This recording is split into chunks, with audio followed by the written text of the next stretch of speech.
오늘은 잠언 26장의 말씀을 보도록 하겠습니다. 이 말씀을 통해서 오늘도 하나님이 주시는 지혜를 얻는 저와 여러분 되기를 축복합니다.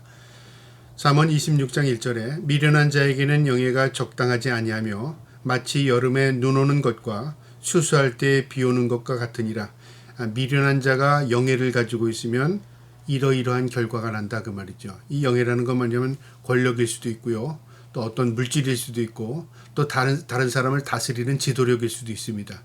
어쨌든 이 미련한 자가 다른 사람과의 관계에서 그 사람을 리더한다고 하고 그 사람을 다스린다고 하면 어울리지 않는다 그 말이죠. 왜냐하면 당사자 한 사람에게만 문제가 국한된 게 아니라 그 미련한 자를 통해서 그 미련한 자에 속해 있는 모든 사람들이 모두 해를 입기 때문에 그렇습니다. 그래서 어울리지 않는다 그 말이죠. 마치 여름에 눈 오는 것과 같답니다. 추수 때에 비 오는 것과 같답니다. 이것은 무엇을 의미하냐면 해롭다 그 말이죠. 그러니까 어떤 직이나 어떤 권력이나 어떤 다른 사람보다 특별한 권한을 가지고 있을 때는 그에 맞는 사람이 그 일을 해야 된다 그 말이죠. 우리는 무조건 권력, 무조건 명예, 어떤 남이 갖지 않는 걸 가지려고 하잖아요. 근데 그게 어울리지 않을 때는 나에게도 해가 되지만 다른 사람에게 더 큰 해를 입힌다 그 말이죠. 그래서 항상 주의해야 된다 그 말입니다. 그 다음에 2절에요. 까닭 없는 저주는 참새가 떠도는 것과 제비가 날아가는 것 같이 이루어지지 아니하니라. 고대인들에게 있어서 저주는요, 남을 미워하는 사람, 그 다음에 나에게 해를 입힌 사람에게 저주를 합니다. 이 무당들, 귀신들을 섬기는 사람들이 저주를 내린다 하는 그런 행위들을 많이 하잖아요. 근데 그게 다 이루어지지 않는답니다. 아무 의미가 없답니다. 마치 제비가 날아가는 것 같고요. 참새가 떠도는 것 같답니다. 이루어지지 않는다. 왜 이런 결과가 이루어지느냐? 세상을 다스리시는 분은 하나님이십니다. 귀신이 아니라 그 말이죠. 그런데 사람들이 그것에 속고 있어요. 그래서 거기에 마음이 뺏기고 영혼을 빼앗기는 것입니다. 세상을 다스리시는 분은 하나님이십니다. 하나님의 공의에 맡기는 겁니다. 하나님께서 우리의 모든 것을 살펴보고 계십니다. 우리가 지금은 우리가 억울한 것 같고 우리가 고통당하는 것 같지만요. 그 어렵고 고통 이 모든 와중에서도 하나님이 다 헤아리고 계십니다. 그것에 대한 하나님께서 심은 대로 거두는 결과를 주십니다. 그래서 우리가 정직하게 살아야 하고 선하게 살아야 하고 바르게 살아야 하고요. 하나님의 뜻과 말씀대로 살아야 합니다. 그게 인생의 복된 인생입니다. 저와 여러분이 그런 인생 살기를 축복합니다. 3절에요. 말에게는 채찍이요 나귀에게는 재갈이요 미련한 자의 등에는 막대기니라. 말에게 채찍은 옳은 방향으로 가게 하는 것이고요. 나귀에게 재갈은 있어서 그 짐을 묵묵히 끌게 만듭니다. 마찬가지로 미련한 자에게 등대의 막대기, 그에게 징계는 그를 올바른 길로 인도한다 그 말이죠. 그러니까 성경은 우리가 깨닫지 못할 때는 징계를 통해서 그를 옳은 길로 인도하라 그 말입니다. 4절에요. 미련한 자의 어리석음을 따라 대답하지 말라. 두렵건대 너도 그와 같을까 하노라. 미련한 자의 역성 들지 말라 그 말이죠. 미련한 자의 그 말에 호응하지 말라 그 말입니다. 왜냐하면 너도 미련해질까 두렵다 그 말이죠. 그러니까 우리가 친구의 중요성이 바로 그거 아닙니까? 미련한 자와 함께하면 나도 미련해지고요.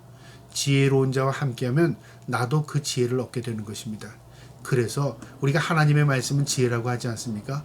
하나님의 말씀을 읽고 묵상하고 하나님께 기도하고 하나님께 묻고 할 때 우리의 삶에 지혜가 생기고요. 깨달음이 생기고요. 그리고 분별력이 생기는 것입니다. 5절에요. 미련한 자에게는 그의 어리석음을 따라 대답하라. 두렵건대 그가 스스로 지혜롭게 여길까 하노라. 여기 미련한 자에게는 어떻게 하라면 어리석음을 따라 대답하랍니다. 네가 어리석은 짓이야. 너 그거 잘못된 것이야. 그거 악한 것이야. 말해주라 그 말입니다. 그래야 그가 그 잘못을 깨닫는다 그 말이죠. 만약에 그렇게 해주지 않으면 어떻게 된다고요? 자신이 스스로 지혜로운 줄 착각한답니다. 자신도 망하고 남도 망하게 한다 그 말이죠. 그러니까 어리석은 것이 있는 사람에게는 내가 사랑한다면 그에게 좀 힘들지만 얘기해줘라 그 말이죠. 당신 거 잘못된 겁니다. 그래야 자신이 잘못된 것을 깨닫는 게 은혜입니다. 그걸 깨닫지 못하면 어떻게 되겠어요? 결국은 그 사람 망하는 겁니다. 그러나 우리가 묵묵무답하고 뭐 알아서 하겠지, 그러면요 거꾸로 그 사람이 자기 스스로 자기가 지혜로운 것으로 착각합니다. 그래서 오히려 다른 사람을 해를 입힌다 그 말입니다. 6절에요. 미련한 자 편에 기별하는 것은 자기의 발을 베어 버림과 해를 받음과 같으니라. 미련한 자에게 기별을 전한다는 건 뭐냐면 고대인들에게 있어서 어떤 기별, 내게 있어서 편지도 기별이잖아요. 오늘날 우리가 전화라는 어떤 기구를 통해서 우리의 소식을 전달합니다. 근데 고대인들에게 있어서는 사람을 사서 인편으로 내 소식을 전하거나 또 먼 지방에서 온 사람의 그 말을 통해서 소식을 듣기도 합니다. 그러니까 오늘날 같이 그렇게 전달 방법이 많지 않았습니다. 그러니까 꼭 사람이 중간에 역할을 하는 겁니다. 그래서 사람이 내 소식을 전했는데요. 그 사람이 미련한 사람이에요. 내 뜻을 온전히 전하지 못했어요. 오히려 거꾸로 내 뜻과는 전혀 상관없는 다른 방법으로 의사가 전달됐어요. 그러면 어떻게 될까요? 안 보낸만 못하다 그 말이죠. 미련한 자가 이런 결과를 갖게 된다 그 말이죠. 내 마음을 헤아려서 내가 어떤 마음인가를 그 사람에게 전달해 주면 내 마음도 시원해질 것이고 그 사람에게도 의사가 전달이 잘 될 텐데 미련한 자에게 내 기별을 전했더니 결과가 뭐냐면 내 발등을 찍고 싶은 결과가 생긴다 그 말이죠. 내가 오히려 해가 되는 결과를 갖게 된다 그 말이죠. 그래서 미련한 자에게 기별을 전달하지 않게 하지 말라. 다른 말로 말하면요. 어떤 일을 할 때 미련한 자를 통해서 일하지 말라. 오히려 너의 일을 그르친다 그 말입니다. 7절에요. 저는 자의 다리는 힘이 없이 달렸으나 미련한 자의 입의 잠언도 그러하느라. 저는 자의 다리는 힘을 주고 걷는데 도움이 되는 거잖아요. 근데 저는 다리는 오히려 끌고 갑니다. 몸을 더 무겁게 만듭니다. 이처럼 미련한 자의 입의 잠언, 이 잠언이라는 건 하나님의 말씀, 지혜의 말씀이잖아요.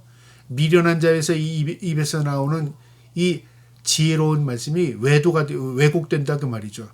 오히려 미련한 자에서 말씀을 통해서 미련한 자의 말을 통해서요. 그 뜻이 왜곡된다 그 말입니다. 우리가 하나님의 말씀이라고 전하지만 이단자들은 그 말씀을 왜곡시킵니다. 그래서 오히려 하나님을 왜곡시킨다는 거죠. 그 뜻이 올바로 전달되지 않을 때에 그 문제가 더 심각성이 있는 겁니다. 우린 성경이잖아. 하나님의 말씀이잖아. 여기도 그렇게 써 있잖아. 근데 이 말씀을요. 자신들의 의도대로 해석을 하게 되면 이 말씀과는 전혀 다른 쪽으로 해석이 흘러갑니다.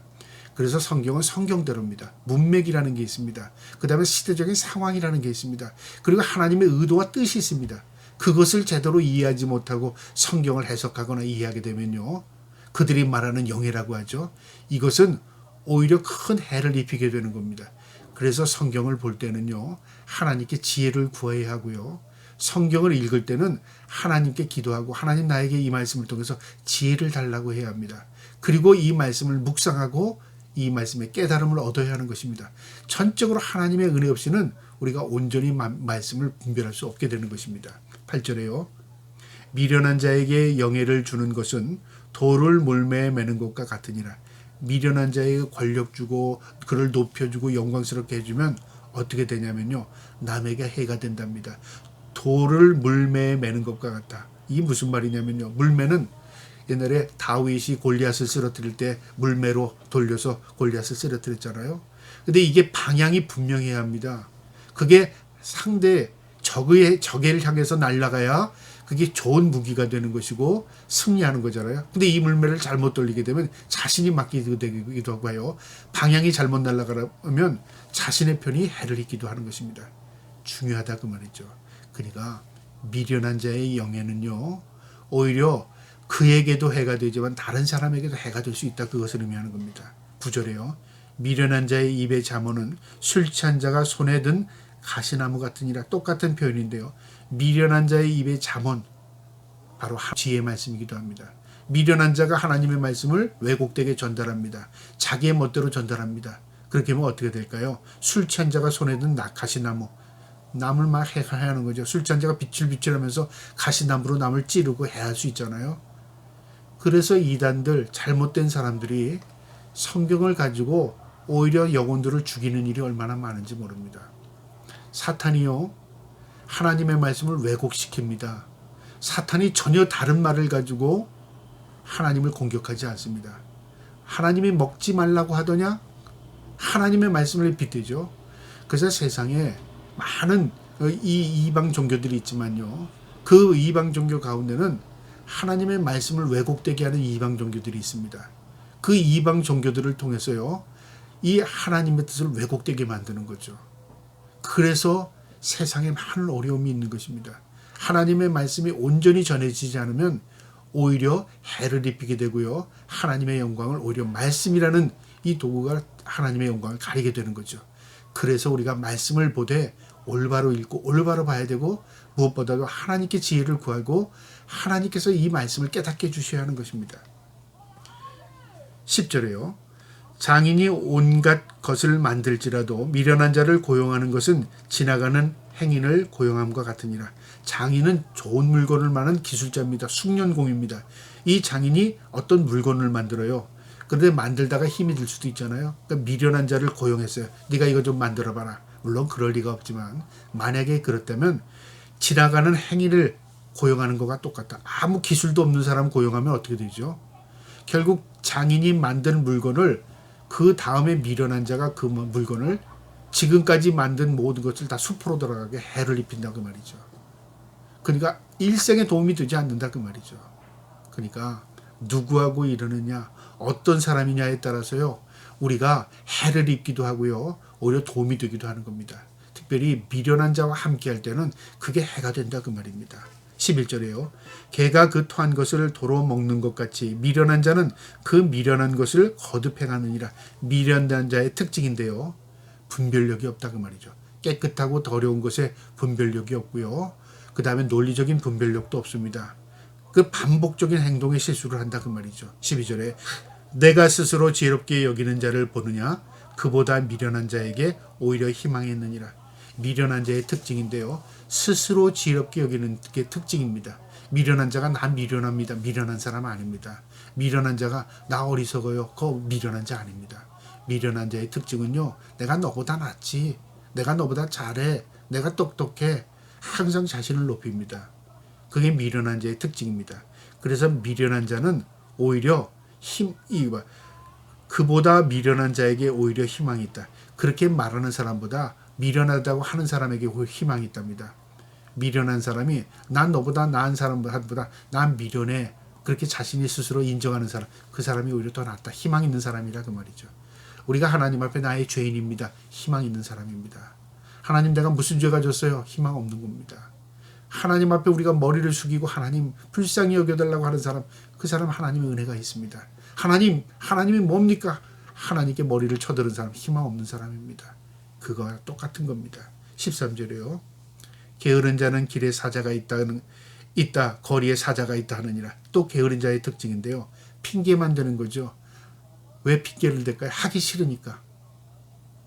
저기 위험이 있어. 이건 못해. 저기에 가면 사자가 있어. 저기에 가면 내가 해를 입어. 핑계가 다 있어요. 말은 맞아요. 근데 뭐냐면 중요한 핵심은 뭐냐면 내가 나가기 싫다 그 말이죠. 14절에요. 문짝에 돌저기를 달아서 도는 것 같이 게으른 자는 침상에도 도느니라. 침상을 벗어나지 않아요. 이게 또 특징입니다. 행동으로 보이지 않아요. 움직이지 않는다 그 말이죠. 수고를 하지 않는다 그 말입니다. 몸을 움직이지 않는다 그 말입니다. 이게 게으른 자의 또 특징입니다. 15절에 또 게으른 자는요. 그 손을 그릇에 넣고도 입으로 올리기를 괴로워하느니라.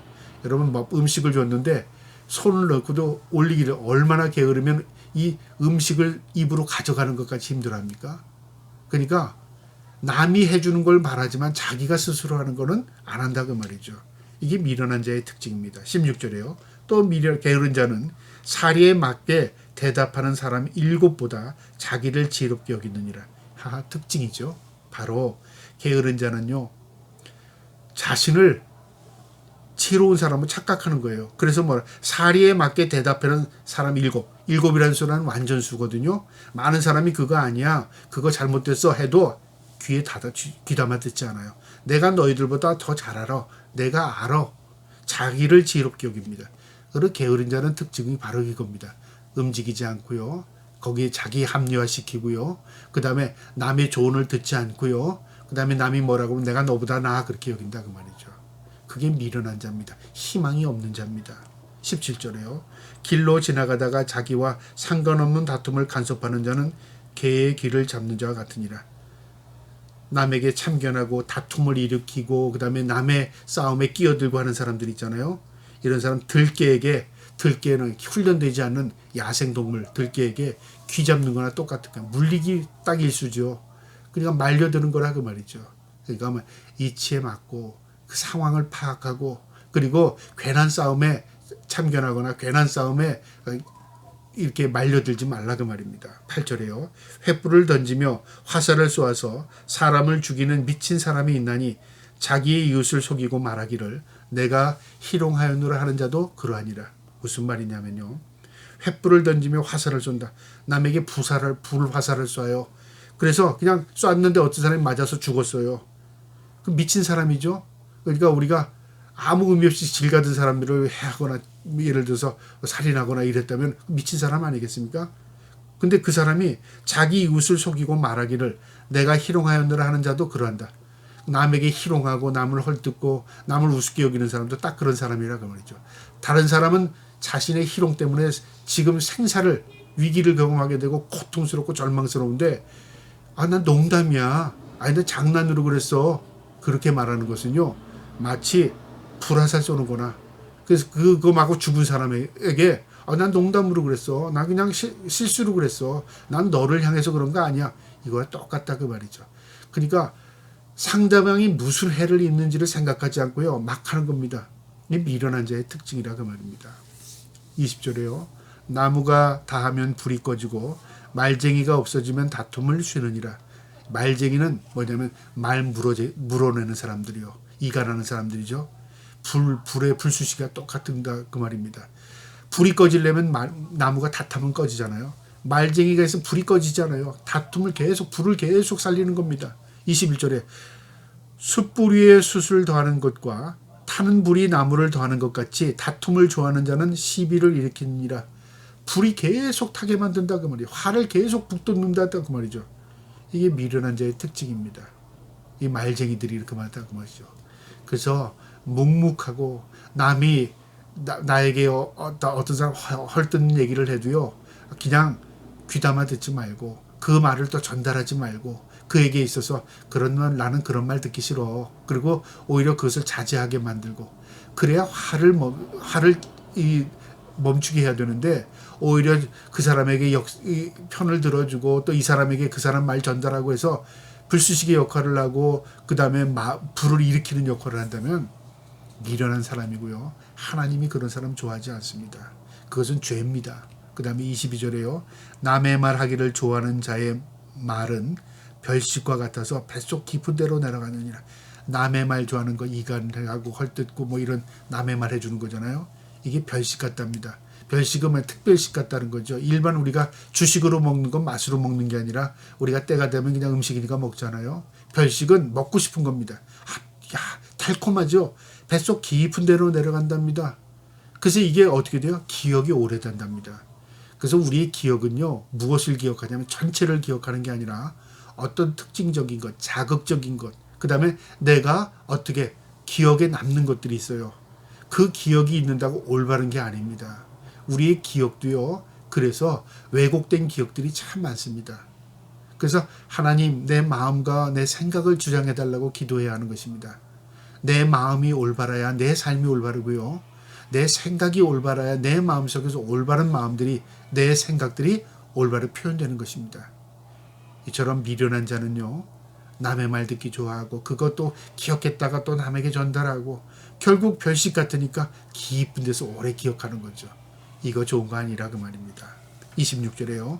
속임으로 그 미움을 감출지라도 그의 악이 회중 앞에 드러나니라.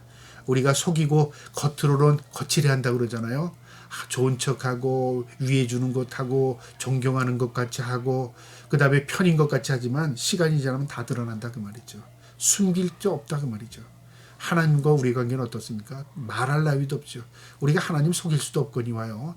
혹시라도 하나님 속이려고 한다는 것은 가장 어리석은 사람입니다. 그래서 하나님 앞에는 무엇만 통하냐면 진실만 통합니다. 우리가 하나님 앞에 진실된 삶을 살기를 축복합니다. 27절에요. 함정을 피하는 자는 그것에 빠질 것이요 돌을 굴리는 자는 도리어 그것에 치이리라. 네가 심은 대로 거둬. 네가 함정파면 네가 빠져. 네가 남을 해하려고 돌을 굴리면 네가 그 돌에 맞아. 그 말입니다. 하나님 말씀입니다. 마지막 28절입니다. 거짓말하는 자는 자기가 해한 자를 미워하고 아첨하는 입을 패망을 일으키니라. 거짓말하는 자가 자기를 해한 자를 미워한다. 무슨 말이냐면 책망하는 자. 내가 거짓말하고 남을 해하면서도 다른 사람이 나에게 옳은 말 해주면요, 그 사람 미워해요. 그래서 미련한 자의 특징은요, 내가 올바른 얘기 해주거나 그를 위해서 해야지를 받아들이지 않습니다. 거부합니다. 그런 사람에게 해야 오히려 해만 돌아온다 그 말이죠. 이게 미련한 자의 특징입니다. 그래서 자기가 해한 자를 미워하고 나에게 좋은 얘기 해주고 나에게 올바른 얘기 해주고 나를 책망하는 자를 미워해요. 오히려 거꾸로. 그 다음에 아첨하는 입은 패망을 일으키나. 아첨하는 거, 나에게 좋은 얘기 해주고 나에게 달콤한 얘기 해주고 귀를 기울이잖아요. 아, 저 사람 내 편이야. 착각하지 마세요. 그게 나를 죽이는 거랍니다. 패망을 일으킨답니다. 그러니까 하나님의 말씀은 우리의 책망, 오히려 의롭게 하는 것, 우리 올바르고 인도하는 것, 우리의 생명의 길로 인도하는 말씀입니다.